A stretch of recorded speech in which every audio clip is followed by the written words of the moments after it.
Assalamualaikum warahmatullahi wabarakatuh. Halo teman-teman semua. Jadi di video kali ini kita akan membahas materi yang berjudul ibadah salat adalah relasi antara manusia dan Tuhannya. Nah, di sini teman-teman pernah ngerasa nggak sih kalau salat itu cuma sekedar rutinitas biasa kayak berdiri terus ruku dan sujud. Udah itu selesai gitu aja.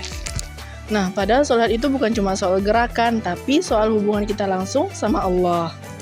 Benar banget, makanya kali ini kita akan membahas satu topik penting, yaitu sholat sebagai relasi antara manusia dengan Tuhan. Selanjutnya kita akan bahas dari sisi tasawuf, psikologi, dan juga maknanya di dalam kehidupan sehari-hari.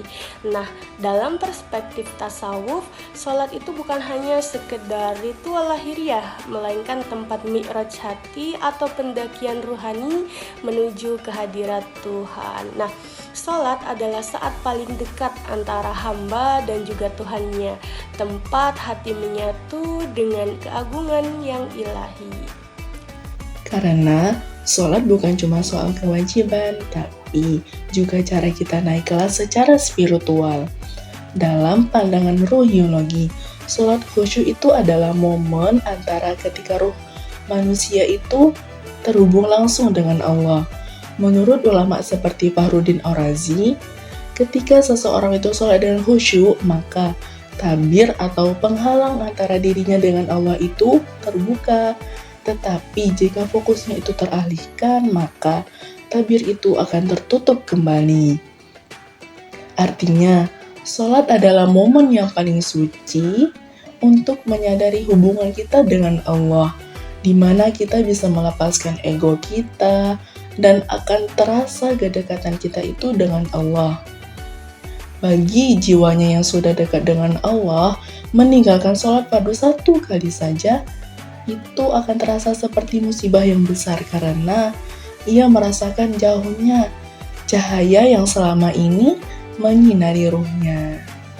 Sholat bukan hanya untuk naik kelas secara spiritual, tapi juga berdampak pada kehidupan nyata. Setelah berdialog dengan Tuhan, orang yang sholat dituntut untuk aktif menjaga kedamaian, menebar berkah, dan berpihak pada kebenaran di dunia nyata.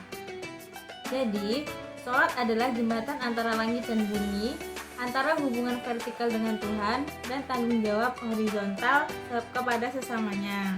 Nah, bisa kita ambil kesimpulan dari penjelasan video kita tadi bahwasanya salat bukan hanya sekedar syarat ibadah, tetapi juga tempat kita bertemu Allah langsung tanpa perantara. Di dalam sholat kita bisa bicara dengannya, curhat, dan merenungi tentang hidup ini. Dan dari situ, kita bisa menjadi pribadi yang lebih sabar, lebih jujur, dan lebih dekat dengan sesama. Nah, semoga kita semua bisa menjaga salat kita, Bukan cuma sebagai kewajiban, tetapi juga sebagai kebutuhan jiwa. Mungkin segitu aja video dari kami. Kami memohon maaf apabila ada kesalahan, entah itu kata atau perilaku. Kami akhiri. Wassalamualaikum warahmatullahi wabarakatuh.